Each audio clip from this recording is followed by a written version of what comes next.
दशमी के दिन समर्पित की गई शमी का एक पत्ता, महादेव को अगर एक शमी का पत्ता दशमी के दिन समर्पित कर दिया जाता है तो जिंदगी में कभी बेभव और धन की कमी नहीं आती। उसी तरह इस हृदय को शिव तत्व में समाहित कर करने का पत्र है।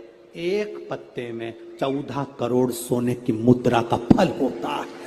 उस दशमी के दिन जो एक शमी का पत्र भूलवश भी महादेव को समर्पित कर दे, उसकी जिंदगी में कभी संपदा की कमी ना आए। एक शमी का पत्र, एक शमी का पत्ता 14 करोड़ सोने की मुद्रा से प्रबल हो जाता है। शमी के वृक्ष के नीचे, बेलपत्री के वृक्ष के नीचे अगर भूल से भी बच्चा, बूढ़ा, कोई व्यक्ति एक पार्थिव शिवलिंग का निर्माण कर लेता है, भूलवश भी उस पे जल समर्पित कर देता है, भूलवश भी उसके भाव से पुष्प या शमी पत्र या बेलपत्र भी चढ़ा देता है, तो वो इस संसार में कहीं ना कहीं सुख भोगता ही है, उसके जीवन में दुख। प्रयास करा करो, अगर घर में संपदा लक्ष्मी नहीं आ रही हो, व्यापार व्यवसाय नहीं चल रहा हो, नौकरी सर्विस नहीं मिल रही हो, बहुत तकलीफ हो, 7 बेलपत्री केसर को घिसकर चंदन बनाकर बेलपत्री पर बीच वाली पत्ती पर ओम लिखना है। दोनों पत्तियों पर भी एक आद्यशक्ति जगदम्बा के नाम की केसर की बिंदी लगाना है, दूसरे में श्री गणेश रिद्धि सिद्धि के नाम की बिंदी लगाना है। शिव जी पर समर्पित करते जाना, शंकर को चढ़ाते जाना। जल के पात्र में थोड़ा सा शहद, गंगा जल उसमें डालकर, पात्र में जल लेकर उसमें थोड़ा सा शहद, गंगा जल डालकर भगवान शंकर को कुंदकेश्वर महादेव के नाम से, कौन से महादेव?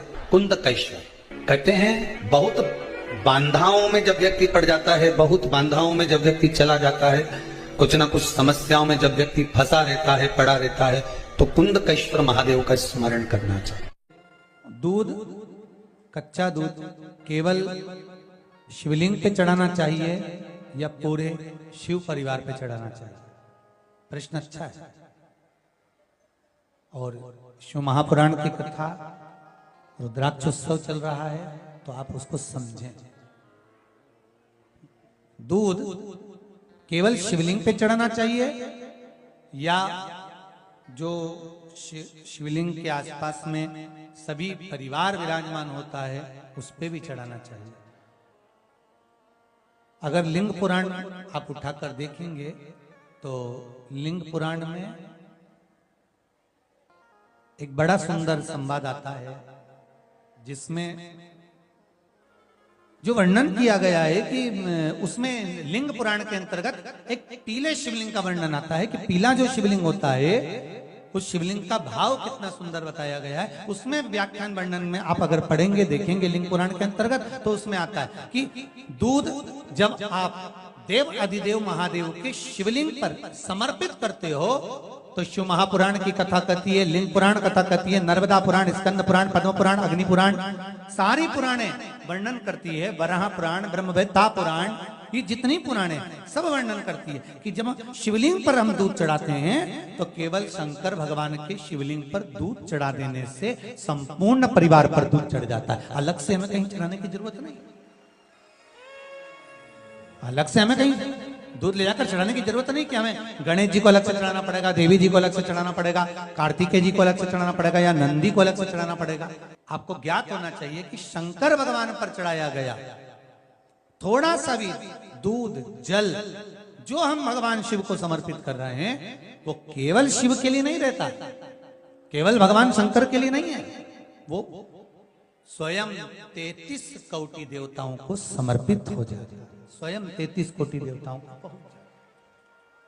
एक लोटा पानी, बेलपत्री आप शिवलिंग पर पहले चढ़ा रहे हैं, उसके बाद जल चढ़ा रहे हैं, दूसरा जल चढ़ाने के बाद बेलपत्र चढ़ा रहे हैं, ये 2 अलग अलग क्रम है शंकर भगवान के पूजन के। आप समझ लीजिएगा जरा, ये प्रसंग कभी नहीं आया, आज आया है तो उसको समझ लीजिए।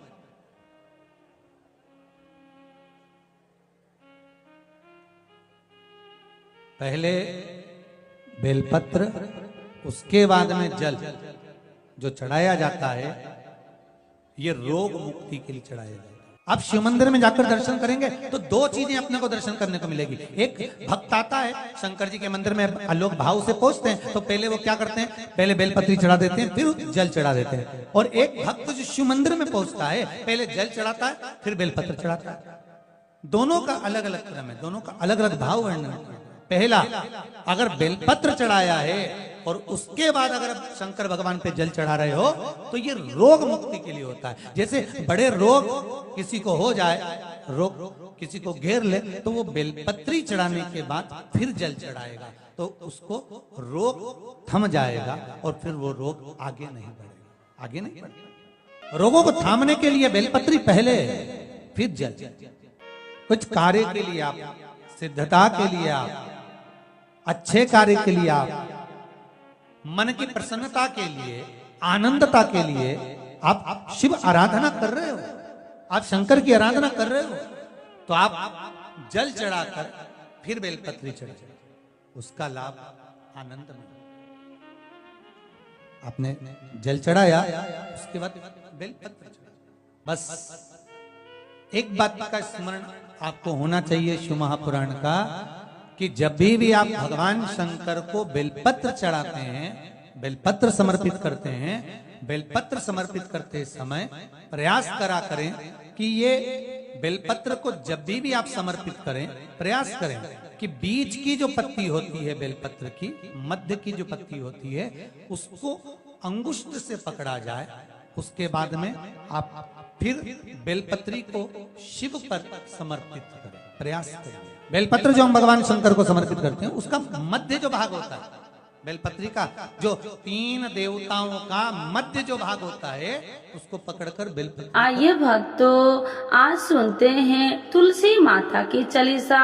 यह चालीसा सुनने से होती है हर रोगों से मुक्ति, मिलती है सुख समृद्धि का आशीर्वाद। तो एक बार बोलिए प्रेम से विष्णु भगवान की जय, तुलसी माता की जय, भगवती माता की जय। श्री तुलसी महारानी करो विनय सिरनाय, जो मम हो संकट विकट दीजे मात नसाय। नमो नमो तुलसी महारानी, महिमा अमित न जाए बखानी। दियो विष्णु तुमको सम्माना, जग में छायो सुयस महाना। विष्णु प्रिय जय जयंती भवानी, तिहु लोक की हो सुख खानी। भगवत पूजा करे जो कोई, बिना तुम्हारे सफल न हो। जिन घर तब नहीं होए निवासा, उस पर करे विष्णु नहीं वासा। करे सदा जो तब नित सुमरन, ते ही के काज होए सब पूरन। कार्तिक मास महात्म्य तुम्हारा, जाको जानत सब संसारा। तब पूजन जो करे कुमारी, पावे सुंदर बर सुकुमारी। करे जो पूजा नित प्रति नारी, सुख संपत्ति से होए सुखारी। वृद्धा नारी करे जो पूजन, मिले भक्ति होवे पुलकित मन। श्रद्धा से पूजे जो कोई, भव निधि से तर जावे सोई। कथा भागवत यज्ञ करावे, तुम बिन नहीं सफलता पावे। छायो तब प्रताप जग भारी, ध्यावत तुम्हि सकल चितधारी। तुम्हि मात यत्र तंत्र में, सकल काज सीधे होवे क्षण में। औषधि रूप आप हो माता, सब जग में तब यश विख्याता।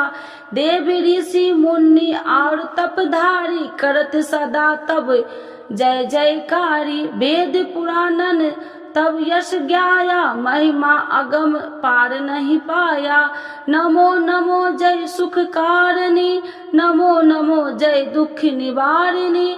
नमो नमो सुख संपत्ति देनी, नमो नमो अख काटन छेनी, नमो नमो भक्तन दुख हरनी, नमो नमो दुष्टन मद छेनी, नमो नमो भव पार उतारनी, नमो नमो परलोक सुधारिनी, नमो नमो निज भक्तन उबारिनी, नमो नमो जन काज सवारिनी, नमो नमो जय कुमति नशावनी, नमो नमो सब सुख उपजावनी।